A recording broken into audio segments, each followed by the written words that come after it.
السلام عليكم يا اهل السلام. عندك كيس مكرونه سباكيتي وعندك فلفل الوان وعندك بيض. يلا نعمل طريقه عمل مكرونه سباكيتي، طريقه جميله وحلوه. يلا بينا على المطبخ، ومعانا ميه سخنه هنا. يلا بينا يا قشطه نشوف طريقه عمل المكرونه السباكيتي ازاي. معايا ميه سخنه حاطط فيها معلقه ملح، بفضي فيها المكرونه بتاعتي الجميله. بسم الله ما شاء الله اهي، طريقه جميله. اجمل طبق مكرونه سباكيتي تاكليها مع بيضه، لقمه خفيفه وقمتي بالليل جعانه بتاع كلام من ده. ابقوا معانا جميل ونشوف طريقه جميله وحلوه. بسم الله ما شاء الله.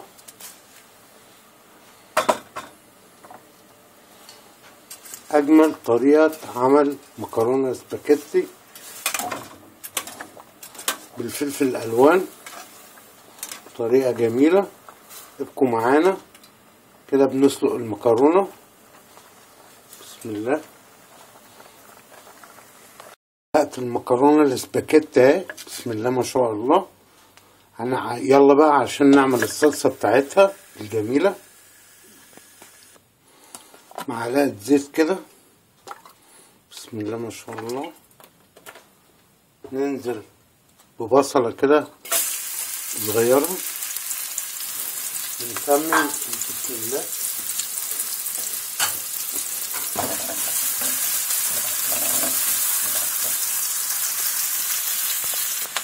اول ما البصله كده تبدا تحمر ابدا بالفلفل بتاعنا الالوان. بسم الله.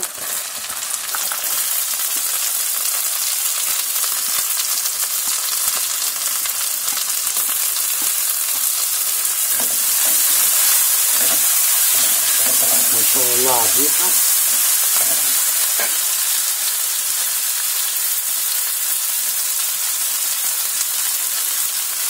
شويه الخضره، كزبره. انا بحب الاكل بتاعي يبقى فيه كزبره. الكزبره دي اختياري، بس انا بحب المكرونه يبقى فيها سنه كزبره كده، بتديكي طعم وبتخلي المكرونه السباكيتي توديكي في عالم تاني يا جميل. هتبل بس الفلفل بتاعنا الجميل ده.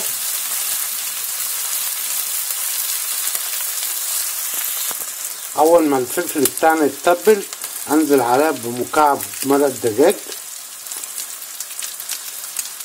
انا عايز ادي طعم للقمه اللي انا هاكلها. وبنزل ببهارات كنور 11 بهار.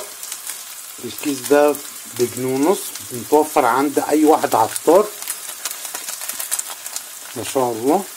انا بدي طعم اهو، بسم الله ما شاء الله. احلى بهارات دي فيها 11 بهار. بدل ما احط بقى كمون وفلفل اسمر وبتاع، لا ده كله جاهز معاكي كده. الفلفل بتاعنا اتبل اهو. انزل عليه بصلصه طماطم. بسم الله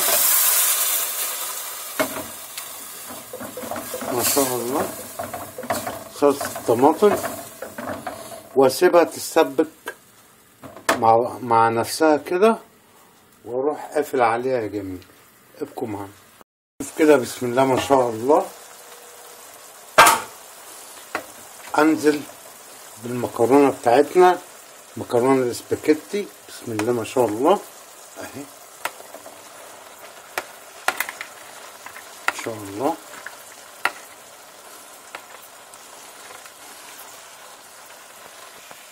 بسم الله ما شاء الله. انزل عليها بالمكرونه بتاعتنا الجميله وابدا اقلب يا جميل. بسم الله ما شاء الله.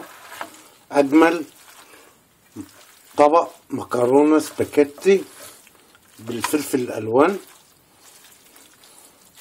طريقه حلوه. وانا بحب اكل المكرونه بتاعتي كده. بسم الله ما شاء الله.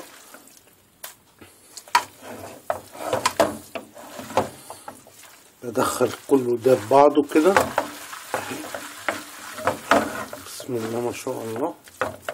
اجمل مكرونه تاكليها مكرونة سباكيتي، تاكلي بقى معاها بيض مسلوق، بيض متحمر، بطاطس شيبسي، اللي نفسك فيه. تمام يا قشطة؟ شايفين الجمال والحلاوة ونعمة ربنا علينا. كيس شيبسي تكسري كده الشيبسي عليها. أول مرة حد يعمل الطريقة دي، طبعا جربوا الطريقة بتاعتي دي جميلة. أي نوع شيبسي عندك عشان يديكي طعم كده ويخرفش تحت بقك. بسم الله ما شاء الله. الطعم بتاع البطاطس الشيبسي هيديكي طعم جميل.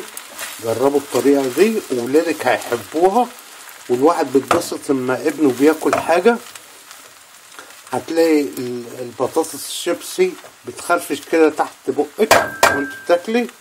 وابقوا معانا يا جميل عشان خلصنا كده. يا رب الحلقة تعجبكم. كيس شيبسي يعني هتعملي الأكلة دي لأولادك غدا عشاء، جعانين، ممكن تعمليها في أي وقت. تمام؟ بس جربي موضوع كيس الشيبسي ده جميل، أنا بعمله كتير والكل بيتبسط منه. تمام؟ وهي على الوضع ده بحط لها كمون وفلفل وكزبرة ومعلقة شطة حلوة كده عشان تبقى مشطشطة اهي، واروح فاردهم عليها كده قشطة. بسم الله ما شاء الله. وكده الحلقة بتاعتنا هنفرغ بقى في الطباق وخلاص على كده يا جميل. هتجيبي من تحت لفوق كده. بسم الله ما شاء الله. ريحة الشيبسي ما اتكسرت كده ونزلت على البطاطس هتبقى جميلة. جربيها، ولو جربتيها وعجبتك ادعيلي. تمام يا قشطة؟ ايه رأيكم بقى كده؟ اجمل طريقة عمل مكرونة سباكيتي بالشيبسي. بسم الله ما شاء الله. يعني انت لو قدمتي طبق زي ده لجوزك ولا حد من ولادك هياكل، حتى لو هو مش عايز ياكل. اعملي الطريقة دي. هتجيبي كيس شيبسي، حطي نصه، كسري نصه مع المكرونة السباكيتي، واعملي يعني معلقتين صلصة كده لو حد عايز. ودي بتاكل معاه جنبه يا قشطة شوية طرش كده مخلل مع الليمون المخلل والبيض المسلوق. ودي طريقة عمل مكرونة الاسباجيتي بالشيبسي بجميلة جميلة. جربي الوصفة دي وهتعجبك. شايفين المنظر والجمال ونعمة ربنا علينا. أجمل طريقة وأحلى مكرونة سباجيتي بالشيبسي أهو يا جماعة. تمام؟ يا رب تكون الحلقة عجبتكم، وإلى اللقاء في حلقة قادمة. ربنا يحفظكم. لو عجبك الحلقة دوس لايك يا جميل. يلا في رعاية الله.